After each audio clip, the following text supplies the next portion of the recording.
Well, Australia joined 152 nations to vote in favour of a UN resolution calling for a ceasefire in Gaza. The vote comes a day after Israel brought back the bodies of 2 murdered hostages. I said at the start of the show that during Israel's darkest hour, the Albanese government has walked away from its right to defend itself, which means its right to exist, seeing as Hamas has repeatedly said it is intent on destroying Jews on Israel no longer existing. Well, joining me now is lawyer and president of the Zionist Federation of Australia, Jeremy Leibler. Jeremy, welcome to the program.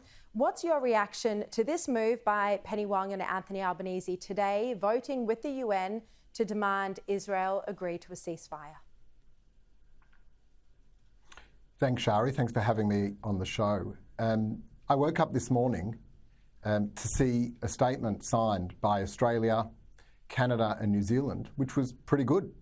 It condemned Hamas again, it called for the return of hostages, and it made it very clear that Hamas cannot be allowed to continue to control or operate in Gaza. Then, about half an hour later, I see that Australia has voted in favour of a UN resolution calling for a humanitarian ceasefire. Half an hour later, I see a statement issued by Australia's ambassador to the UN, James Larsen, further clarifying why Australia voted in favour and that, in fact, it supports a ceasefire, but only a ceasefire that's agreed by both parties. So, Sharri, I'm very confused, and I suspect many in the international community are very confused as to what Australia's position actually is at the moment. Look, you've pointed out in a statement today that Australia can't simultaneously support Israel's right to exist, but then also support calls for Israel to lay down its arms against the terror group, which is what a ceasefire effectively is. Is this why you say that the Albanese government can't have it both ways? Well, supporting a ceasefire on the face of it sounds to the ordinary person as a reasonable thing. What decent person doesn't want a ceasefire? It means no more war, no more suffering.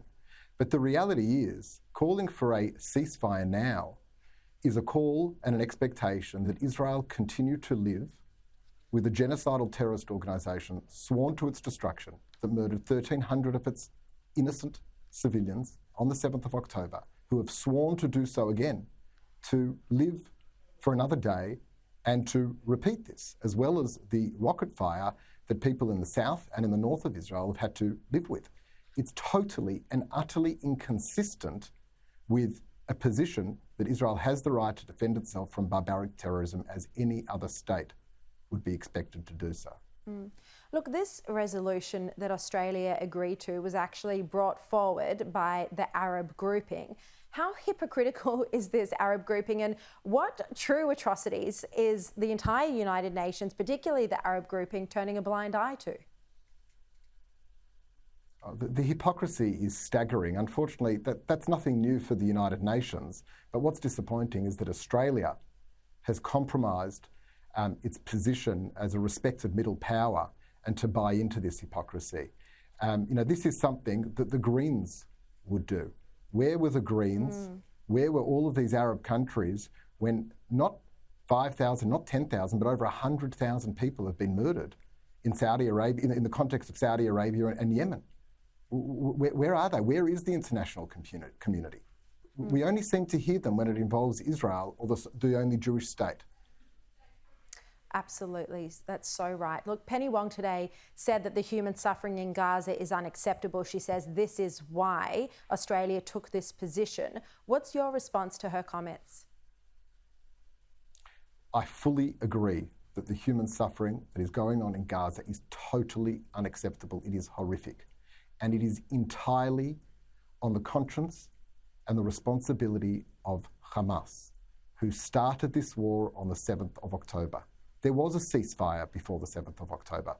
Hamas broke it and has committed themselves to repeating that atrocity over and over and again. Sharri, I was just in Israel 2 weeks ago. I saw the proximity of these kibbutzim to Gaza, a couple of kilometres. I saw where they broke into these kibbutzim, hundreds of Hamas terrorists, house to house, murdering, raping, pillaging and stealing, after which hundreds of Gazan civilians came in and proceeded to participate in the murder and the rape and the pillaging, before then stealing the toys and possessions of their murdered victims. It's absolutely appalling, and to think that Australia has sided with those calling for Israel to retreat and allow this murderous regime to continue. Jeremy Leibler, thank you so much for your time.